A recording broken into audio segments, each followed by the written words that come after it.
জুলাইয়ের চেতনা নিয়ে আত্মপ্রকাশ করল আরও একটি নতুন রাজনৈতিক দল, বাংলাদেশ রিপাবলিক পার্টি বিআরপি। দলের সভাপতি অবসরপ্রাপ্ত লেফটেন্যান্ট কমান্ডার মোহাম্মদ মেহেদী হাসান ও সাধারণ সম্পাদক অবসরপ্রাপ্ত মেজর মোহাম্মদ রাজিবুল হাসান। সবার উপরে দেশ, এই অঙ্গীকার নিয়ে বিভিন্ন শ্রেণী পেশার মানুষকে নিয়ে আত্মপ্রকাশ করে বিআরপি। শুক্রবার কেন্দ্রীয় শহীদ মিনারে বেলুন উড়িয়ে দলটির আত্মপ্রকাশ অনুষ্ঠানের সূচনা করেন জুলাই শহীদ আনাসের মা সানজিদা খান।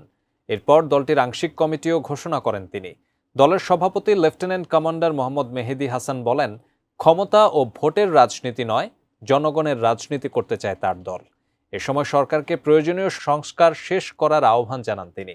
এছাড়া অনুষ্ঠানে বক্তব্য দেন গণ অধিকার পরিষদ নেতা ফারুক হাসান সহ জুলাই আন্দোলনের শহীদ পরিবারের অনেকেই।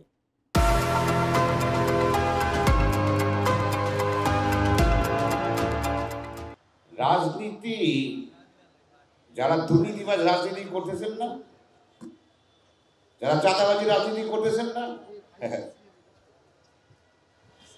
আমি খুব কষ্ট করে বলে দিই, তাদের রাজনীতির সামনে আমি খুব কঠিন করে দেব।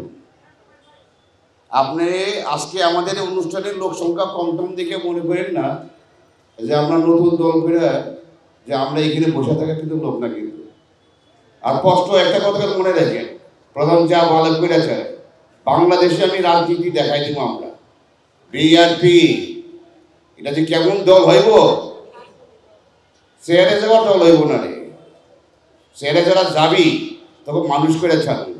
এই পার্টির কাছে আমাদের প্রত্যাশা থাকবে তারা যাতে জনগণের আকাঙ্ক্ষা বাস্তবায়নে কাজ করে।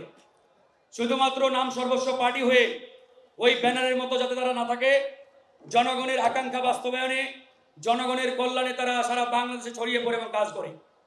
বাংলাদেশের রাজনৈতিক দল হিসাবে তাদের কাছে এটা আমাদের এবং জনগণের প্রত্যাশা। একই সাথে আমরা যে গণতন্ত্র প্রতিষ্ঠার জন্য লড়াই সংগ্রাম শুরু করেছি, দীর্ঘদিন ধরে লড়াই অব্যাহত রেখেছি, সেই গণতন্ত্র যাতে দলীয় অভ্যন্তরীণ সিস্টেম কিংবা দলের ভিতরেও আমরা বাস্তবায়ন করি। সেই গণতান্ত্রিক সিস্টেম, গণতান্ত্রিক পদ্ধতি যাতে এই বাংলাদেশ রিপাবলিক পার্টির মধ্যেও চর্চা হয়, চর্চিত হয়, এটা আমাদের ওনাদের কাছ থেকে প্রত্যাশা থাকবে।